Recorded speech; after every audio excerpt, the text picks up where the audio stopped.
लोकशाही अण्णाभाऊ साठे यांची जयंती आहे, त्यानिमित्त तुम्हाला सर्वांना शुभेच्छा देतो. आजची पत्रकार परिषद बोलवण्याचं एक महत्वाचं कारण असं आहे की मागील 4 महिन्यापासून आपल्या तुळजापूर शहराची ह्या ड्रग्स प्रकरणात एक फार अशा वेगळ्या पद्धतीची बदनामी झाली. त्यामध्ये आपण तुळजापूर शहरवासी असो किंवा पुजारी वर्ग असो, व्यापारी वर्ग असो, मागील 4 महिन्यापासून ड्रग्स प्रकरणात आपल्याला सर्वच तुळजापूर वासियांना एक छटी मान काढण्याची वेळ आली. आणि त्या ह्याच्यातून आपण हे होतो न होतो, कारण ते प्रकरण अजून संपले नाही, तोपर्यंत सोशल मीडियावर मागील 2 दिवसापासून अशी एक बातमी फिरत आहे की तुळजापूर तालुक्याचे विद्यमान आमदार माननीय राणाजगदीश पाटील साहेब यांचा महसूल मंत्री आणि भारतीय जनता पार्टीचे माजी प्रदेशाध्यक्ष चंद्रशेखरजी बावनकुळे साहेब यांच्या उपस्थितीत एक सत्कार समारंभ ठेवला. तर तो सत्कार समारंभ कशासाठी ठेवलेला आहे, तर तुळजापूर शहरासाठी माननीय आमदारांनी 1860 कोटी रुपये मंजूर करून आणलेले आहेत असा त्यांचा दावा. आणि ते 1860 कोटी रुपये मंजूर केल्याबद्दल भारतीय जनता पार्टी तुळजापूर शहराच्या वतीनं त्यांच्या सत्काराचं आयोजन केलेलं आहे. वास्तविकता अशी आहे की मी जेवढी माहिती घेतली त्या माहितीप्रमाणे हा जो तुळजापूर विकास आराखडा हे जे 1860 कोटी रुपये मंजूर झालेले आहे, मागच्या अधिवेशनामध्ये त्याला 1ही रुपयाचे आतापर्यंत तरतूद झालेली नाही. 1ही सिंगल रुपयाची तरतूद नसताना आज त्या कामासाठी त्यांचा सत्कार आयोजित केलेला आहे. दुसरी गोष्ट अशी आहे की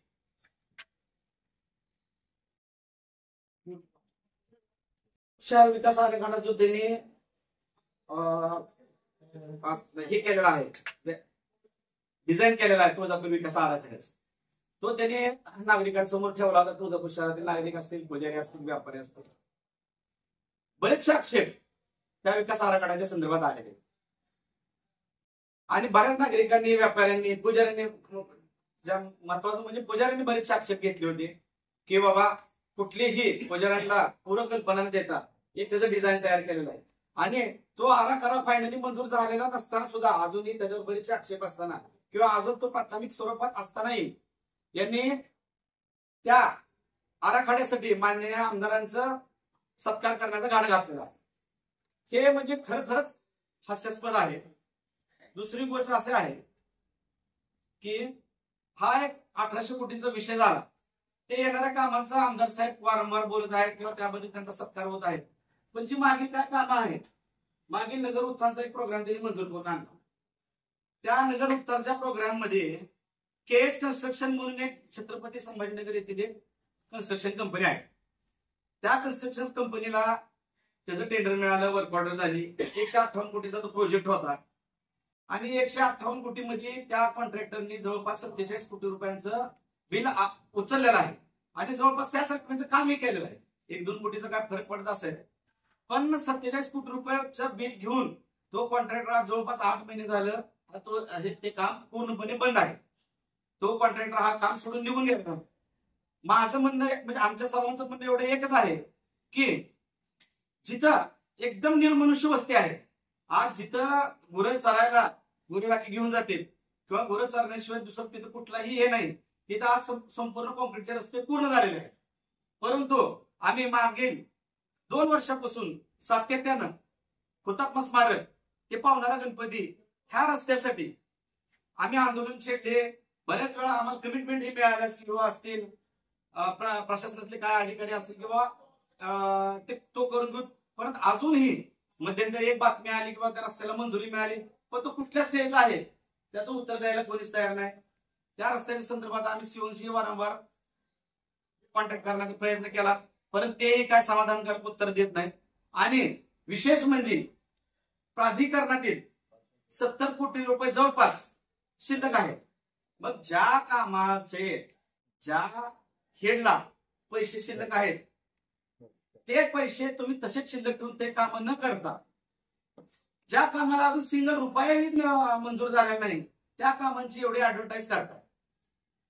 त्यानंतर तिसरा मुद्दा असा आहे की जे नगर उत्थानचं काम जे झालं त्या नगर उत्थानच्या कामामध्ये नगरपालिकेने 10% त्याचा लोकवाटा द्यायचा.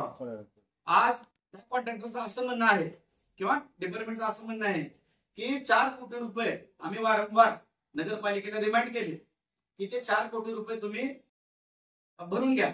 नंतर जो काय सरकारी पुढचा हप्ता येणार आहे तो 4 कोटी रुपये तो लोकवाटा भरल्याशिवाय सरकारला देता येत नाही. मग हा नगरपालिकेकडे फक्त रोड नाली आणि पेवर ब्लॉक करण्यासाठी पैसे आहेत का? किंवा ज्या कामामध्ये तुम्ही प्रचंड भ्रष्टाचार करू शकता किंवा ज्या कामामध्ये तुमचे काय ठराविक कार्यकर्ते तुम्ही जगवत आहे त्याच्यासाठी तुमच्याकडे पैसे उपलब्ध आहेत, परंतु नगर उत्थानासाठी 4 कोटी रुपये भरण्यासाठी तुमच्याकडे नाहीत का? हे माझा सगळ्यात मोठा प्रश्न आहे. काल परवा 3 एक शव आहे का एक ड्रेनेजचं जेटिंग मशीन असं काय 3 वाहनांचं लोकार्पणाचा एक कार्यक्रम घेतो. सांगण्याची गोष्ट अशी आहे की लोकार्पण सध्या आमदार म्हणून राणाजगजितसिंह पाटील साहेबांनी तिथे येणं अपेक्षित आहे. आणि लोकार्पण कोणाला करताय तुम्ही? तुळजापूर शहराला करताय म्हणजे नगरपालिकेला करताय. नगरपालिकेचा एकही जिम्मेदारी एक अधिकारी तिथे उपस्थित नव्हता, एकही सिंगल अधिकारी उपस्थित नव्हता. म्हणजे हा का कुठल्या पक्षाचा कार्यक्रम होता का?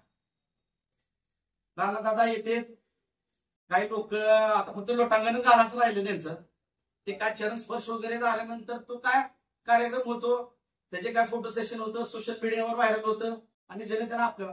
पण लोकार्पण आज तुम्ही पत्रकार आहेत, कुठलंही लोकार्पण तर त्या डिपार्टमेंटचा एखादा जिम्मेदारी व्यक्ती तिथं असणं गरजेचं आहे. होते का सीओ साहेब त्याला? एकही सिंगल माणूस नगरपालिकेचा तिथं उपस्थित नव्हता. पण जे काय चाललंय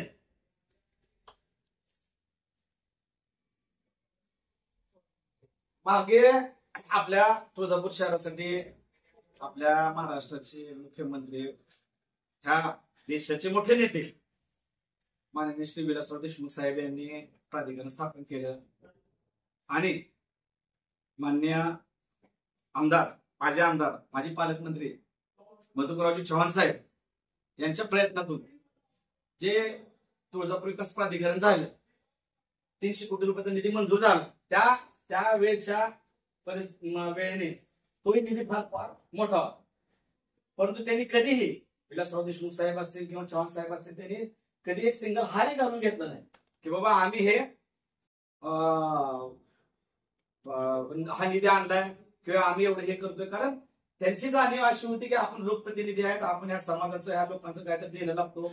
आणि माननीय विलासराव देशमुख साहेब यांचे आराध्य दैवत होतं श्री तुळजाभवानी. त्या भावनेने त्यांनी तो विकास निधी दिला होता. चव्हाण साहेबांनी बराचसा प्रयत्न करून आला, पण कधीही त्यांनी त्याचा श्रेय घेण्याचा प्रयत्न केला नाही. परंतु आज एक सिंगल रुपये शिल्लक नाही ज्या तुळजापूर विकास आराखड्याला. त्या विकास आराखड्यासाठी हा जो कार्यक्रम आयोजित केला आहे तो फक्त निवड आणि निवड उद्याच्या स्थानिक स्वराज्य संस्थेची निवडणूक डोळ्यासमोर ठेवून लोकांच्या डोळ्यात धूळफेक करण्यासाठी हा कार्यक्रम आयोजित केला आहे असा आम्हा सर्वांचा आक्षेप आहे. माझं एकच म्हणणं आहे सर्व पत्रकार बंधूंना की हा जो कार्यक्रम आयोजित केला आहे हा मागील आपण 4-5 महिन्यापासून पाहतोय की संपूर्ण महाराष्ट्रामध्ये तुळजापूर शहराची एवढ्या प्रचंड प्रमाणात बदनामी झाली. आजही ज्या पक्षाचे आमदार आहेत माननीय राणाजगजितसिंह पाटील साहेब त्याच पक्षाचे काही महत्वाचे पदाधिकारी अजूनही तुरुंगात आहेत हा ड्रग्स प्रकार. तरी सुद्धा हा एवढा मोठा सत्कार समारंभ आयोजित करण्याचं कारण काय? मी तर असं म्हणतो की काय गोष्टींचं काय लोकांनी प्रायश्चित केलं पाहिजे किंवा जे झालंय ते चुकीचं झालं. आता त्याच्यातून काय त्या शहरासाठी चांगलं घडवण्यासाठी काय करायला पाहिजे होतं हा दृष्टिकोन त्यांचा पाहिजे होता. परंतु निवळ आणि निवळ पुढचं इलेक्शन डोळ्यासमोर ठेवून ही जी काय धुळतेच चालू आहे, आज पैशाचा प्रचंड ओघ आहे, सत्ताधारी आमदार आहेत, तुम्हालाही माहिती आहे बऱ्याचशा मार्गातून पैसे उपलब्ध होत आहेत, गैरमार्गाने पैसे येत आहेत. त्या गैरमार्गातून हे जे काय आता तुम्ही बघताय झोके ज्या झुला लागलेत, आता जेवणावेळी होणार आहे, ह्याच्याच नंतर बरेचसे कार्यक्रमात काय गिफ्ट वाटले जाणार आहेत. पण मी सांगतोय की ही आमचा विरोध ह्या गोष्टीला नाही की तुम्ही झोके बांधताय, उद्या गिफ्ट वाटाल, उद्या तुम्ही सोन्याच्या अंगठ्याही वाटा, आमचा काय आक्षेप नाही. परंतु ज्या पद्धतीने ह्या मागच्या 4 महिन्यांमध्ये ह्या तुळजापूर शहराच्या वातावरण जे बिघडलेलं आहे त्याला जिम्मेदार कोण? आज हा काय राजकीय विषय नाही, हा पुढच्या तुळजापूर शहराच्या पुढच्या भविष्याचा, युवा पिढीच्या भविष्याचा विषय आहे. कारण हा एवढा गंभीर विषय असताना कुठंतरी माननीय आमदार पाटील साहेबांनी कबूल करायला पाहिजे होतं की ज्या गोष्टी झाल्या त्या चुकीच्या झाल्या आहेत आणि आम्ही त्याचं कुठं ना कुठं तर प्रायश्चित करू. परंतु असं झालेलं आहे, ना केले पण भोग राहिला असा हा प्रकार झाला. माझा त्यांच्यावर असा स्पष्ट आरोप आहे की हे जे तुम्ही सत्कार समारंभ घेतायत, हे जे 4 महिन्याच्या चुकीच्या गोष्टी झालेल्या आहेत तुळजापूर शहरामध्ये, त्याला कुठं ना कुठं तर पांघरून काढण्यासाठी हा तुम्ही सत्कार समारंभ आयोजित केलेला आहे, हा आमचा स्पष्ट आरोप आहे. त्यानंतर एक सर्वात महत्वाची गोष्ट अशी आहे की जे मंदिरामध्ये आज जे विकास कामं चालू आहेत, ज्याला 56 कोटी रुपये निधी मंजूर आहे, तो 67 कोटी आहे का, हा, त्याच्यामध्ये एकही रुपया किंवा एकही पैका हा राज्य शासनानं मंदिराला दिलेला नाही. हा जो संपूर्ण पैसा आहे तो मंदिर प्रशासनाचा पैसा आहे आणि त्यातून हा विकास काम चालू आहे. ठीक आहे, विकास काम चालू आहे, त्याला आपण सर्वांनी सगळ्यांनी हे केलं पाहिजे. परंतु आमदार साहेब असं वागत आहेत जसं काय ही कुलस्वामिनी ही संपूर्ण महाराष्ट्राचा आराध्य दैवत आहे, संपूर्ण महाराष्ट्राचं म्हणण्यापेक्षा संपूर्ण देशाचा आराध्य दैवत आहे. हे तुमची आमची सर्वांची कुलस्वामिनी आहे. आज आपण एक गावातील नागरिक म्हणून, पुजारी वर्ग म्हणून, आमदार म्हणून, नगरसेवक म्हणून येणाऱ्या भक्तांची चांगल्यात चांगल्या प्रकारे कशी सोय करता येईल, येणाऱ्या भक्तांची चांगल्यात चांगले कसं सुलभ दर्शन त्यांचं घडवून देता येईल, ही गोष्ट पाहिली पाहिजे. परंतु आमदार साहेब असं वागत आहेत जसं काय तुळजाभवानी मंदिर ही त्यांची प्रायव्हेट कंपनीमध्ये एखादं कुठलं तरी युनिट आहे. कारण त्यांचं ते मंदिरात जाणं, त्यांच्यासोबत त्यांचा ते कार्यकर्त्याचा घराणा असणं आणि ते कार्यकर्ते अशा आविर्भावात वागतात त्या मंदिरात जसं काय त्याचं ते मंदिर पूर्णपणे ते बीजेपी या पक्षानं हे केलेलं असं त्यांचा तो आविर्भाव असतो. त्यामुळे माझं एकच म्हणणं आहे त्यांना की ज्यावेळेस त्यांनी कधी मंदिरात जातील किंवा ज्या विकास कामाची पाहणी करायला जातील त्यांच्यासोबत काय जिम्मेदार अधिकारी असले पाहिजे, जे त्यांना मार्गदर्शन करतील की कसं केलं पाहिजे, काय केलं, काय झाल्यानंतर काय चांगलं होईल. कारण तुम्ही बस स्टँडचं पाहताय, एक तुळजापूर शहरातली अत्यंत मोक्यावरची जागा, त्या कॉन्ट्रॅक्टरला नवीन स्टँड बांधण्यासाठी जेवढा खर्च आला नसेल तेवढा पाडण्यासाठी आला असेल. एवढं मजबूत बांधकाम, एवढं मजबूत बांधकाम असताना ते पाडण्याची काही गरज नव्हती. कमी पैशामध्ये ते पूर्ण बस स्टँड मेंटेनन्स त्याचा पूर्ण झालेला असता आणि आपल्या भक्तांच्या सोयीमध्ये ते एक कमी पैशामध्ये दाखल झाला असतात. परंतु एकदम 2 जे त्यांनी डिझाईन केलेले त्या तुळजापूर बस स्थानकाचे, एक जे डिझाईन आहे जिथं आवश्यकता नव्हती तिथे त्यांनी गेट केलं, ते गेट एकदम ऐतिहासिक केलं आणि हा इकडला जो लुक आहे तो एकदम मॉड आहे. म्हणजे ह्या 2-3 वर्षांमध्ये त्याचे डिझाईन तयार व्हायला म्हणजे एकदम विरोधाभास आहे. जर करायचं होतं तर पूर्णच स्टँड एका ह्याने करायला पाहिजे होतं. आणि सगळ्यात महत्वाचं त्यांनी अडचण काय करून ठेवली, कोणाचंही न ऐकता तिथल्या स्थानिक पुजाऱ्यांना त्यांनी विचारलं नाही. जे स्थानिक पुजारी यात्रा बघतात ते तुमच्या अडचणी कुठून केलं पाहिजे, कसं केलं पाहिजे, सर्व यांचा मनमानी करा. सोलापूरला जाणारा जो गेट होता सगळ्यात महत्वाचा गेट होता, मॅक्झिमम बस ह्या त्या गेटनं बाहेर पडत होत्या, तिथे त्याने ते गेट बांधून ठेवलं. खरं तर ते गेट पाहिजे होतं दक्षिणेस पाहिजे होते, तिकडे बांधलं असतं तर त्याला एक ऐतिहासिक लुक आलेला असता आणि त्याची कुणाला अडचण झाली नसते.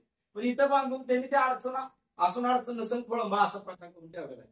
कारण तिथून बस जात नाही, बसला आता सोलापूरकडे जेवढ्या बस जातात त्यांना बाहेर पडण्यासाठी ह्या 2 गेटनच बाहेर पडावं लागतं.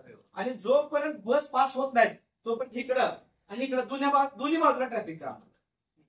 म्हणजे त्या बस स्थानकाचा तुम्ही एवढा खोळंबा करून ठेवलेला आहे आणि एवढी मोकळ्यावरची जागा असताना त्या बस स्थानकाचं टोटल त्यांनी हे करून टाकलं. त्यानंतर एखादा जास्त वेळ घेणार नाही तुमचा, कारण अजून आम्हाला बाहेर पडणार आहे, जास्त वेळ घेणार. फक्त त्याला एकच माझं म्हणणं आहे की 6 वर्ष झाले तुम्ही आमदार होऊन, त्यामध्ये जवळपास 3.5 वर्ष तुम्ही सत्तेत आहात आणि त्या 6 वर्षाच्या कार्यकाळामध्ये तुम्ही हा तुळजापूर शहरासाठी ठोस असं काय केलं त्यांनी जाहीरपणे सांगावं. एक भवानी रोडची दीपमाळ जर सोडली तर असं शहरासाठी भरीव त्यांच्या 6 वर्षाच्या कार्यकाळामध्ये एकही मोठं काम जे की बाबा येणाऱ्या भक्तांसाठी किंवा तुळजापूर राहणाऱ्या सर्वसामान्य नागरिकांसाठी किंवा पुजाऱ्यांसाठी किंवा व्यापाऱ्यांसाठी फायदेशीर किंवा त्यांना सुलभ असं काय होईल असं एकही ठळक काम माननीय आमदार राणा जगजितसिंह पाटील साहेबांच्या मागच्या 6 वर्षाच्या काळामध्ये झालेलं नाही. हे जे मी काय मुद्दे मांडले त्याचं त्यांनी उत्तर द्यावं आणि त्याने ह्याहीपेक्षा मोठा सत्कार आयोजित करावा. ज्यावेळेस 1800 कोटी रुपये येतील, त्याचं इम्प्लिमेंटेशन होईल, त्याची कामं पूर्ण होतील, त्यावेळेस आम्ही विरोधक सुद्धा त्यांच्या सत्कार समारंभामध्ये त्यांचा सत्कार करायला आवर्जून जातो. एवढीच माझी त्यांना विनंती आहे. त्यानंतर बोलतो. कमी वेळात आहात त्याबद्दल आपलं अभिनंदन.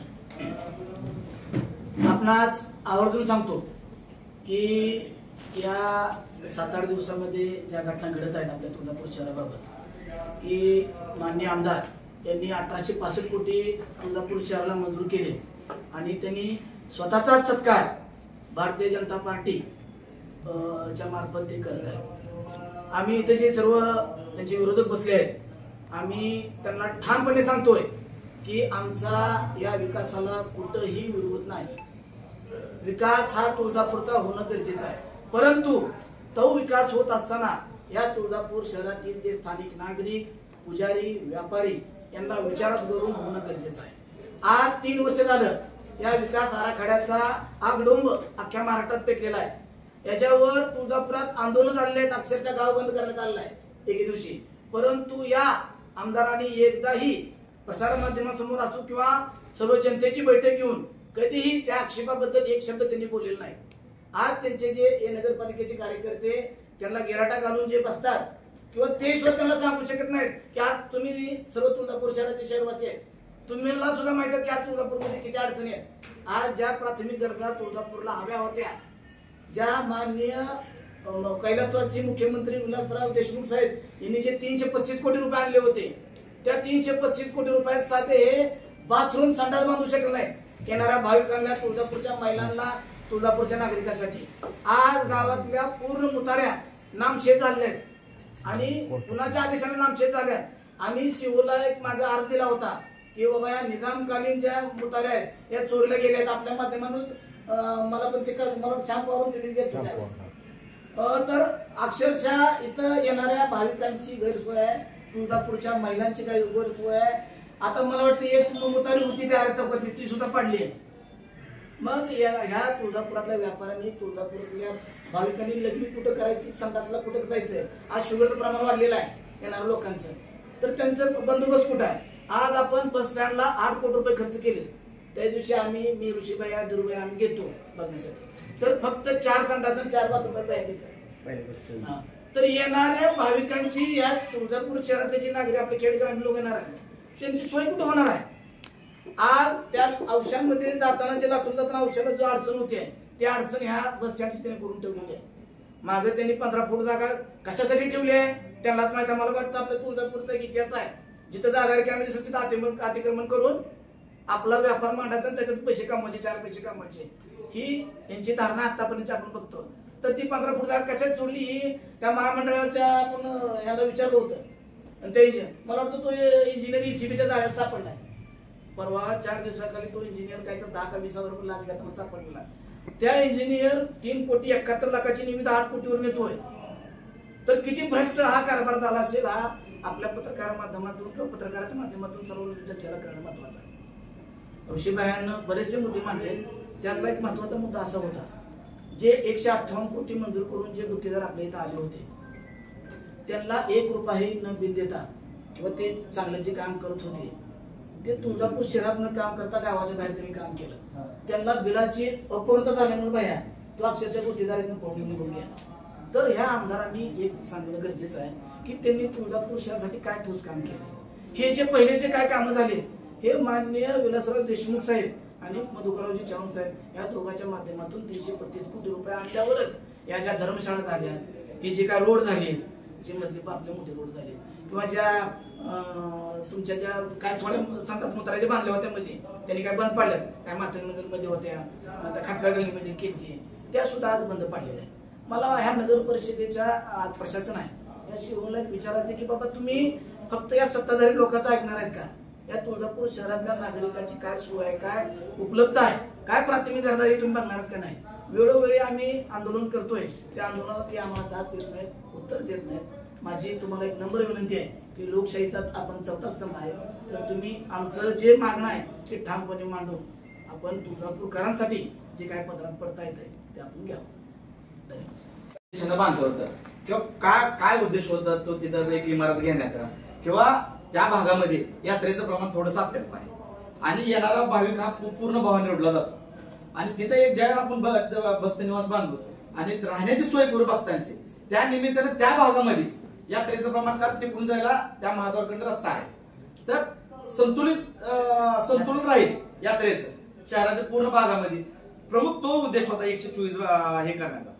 तर तो ते 124 भक्त निवास जे आहे ते मला वाटतं हॉस्पिटल साठी काय तर कुठल्या तर ट्रस्टला अजून काय त्याच्या 100% आता पुरावा नाही म्हणून आता त्याच्यावर बोलणं योग्य नाही. निविदा काढली, हँडओव्हर केलं आणि निविदा मंदिरला हँडओव्हर केलं आणि मंदिरला का अजून म्हणजे निविदा काढली, 30 कोटीची निविदा काढली.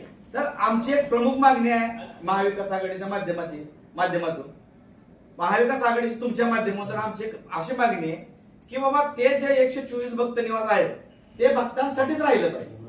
तिथं ज्या उद्देशानं ते बांधलंय त्याच उद्देशासाठी ते त्या वास्तूची उपयोगात आणलं पाहिजे.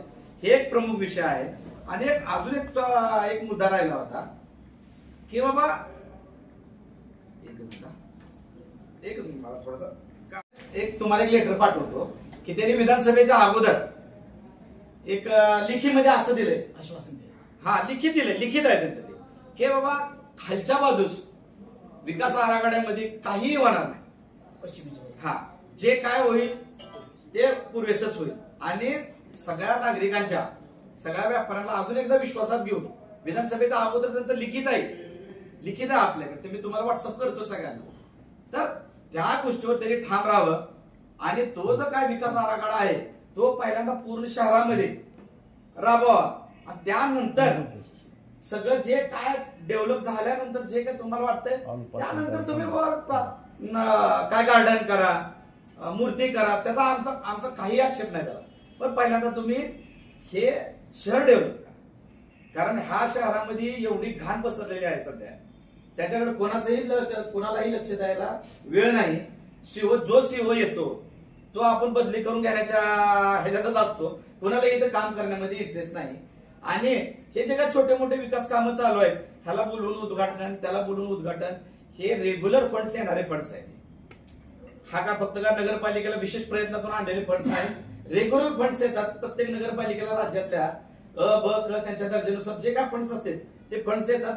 आणि ते फंड्स आम्ही काय करतो विरोधक त्याला काय कुठं तर थोडे बहुत काम येते, त्या कामातून कुठं तर थोडी स्वच्छता होईल की विरोधक कुठं तर सत्ताधाऱ्यांना मॅनेज आहे असं बिलकुलही करायचं नाही. आणि सगळ्यात महत्वाचा गोष्ट तुमच्या माध्यमातून एक निरोप देतो की महाविकास आघाडी ही 100% एकजूट. घरात थोडे बहुत मतभेद असते तसे प्रत्येक ह्याच्यामध्ये थोडं बहुत काय असतील, पण पुढचं येणारं इलेक्शन ह्या तुळजापूर शहराचं खास करून महाविकास आघाडी एकदम ताकदीनं एकदम मजबूतीने लढणार आहे ही मी तुम्हाला ग्वाही काढल्या बघा नोटीस का उद्या 1 तारखेपासून 10 तारखेपर्यंत मंदिर बंद आहे. आता हे ट्रायल आहे का? दर्शन मुख्य दर्शन नाही, मुख्य दर्शन फक्त चालू आहे, धर्म दर्शन बंद आहे आणि पेड दर्शन बंद आहे. पहिल्यांदा काय म्हणले कुठलीही बाधा न आणता आम्ही विकास करणार आहे. म्हणजे आज 10 दिवस बंद ठेवलं का नाही, म्हणजे आता एका ट्रायल आहे का? आता इथं जर पुजारीने साथ दिली तर उद्या 2 महिने 3 महिने बंद करायचं एक ट्रायल आहे का? हे असं बी असू शकतं ना. असू शकते ना. आज 10 दिवस जर आपण गपचूप बसलो सगळेजणच, काय नावावर धर्मदर्शन पेड दर्शन बंद आहे म्हणून फक्त, तर उद्या ही 10 दिवस आपण गपचूप बसलो तर पुन्हा 2 महिने करतील, पुन्हा 1 महिने करतील, पुन्हा मधला गाभारा पडतील, वरची ट्रायल आहे काही असू शकल ना.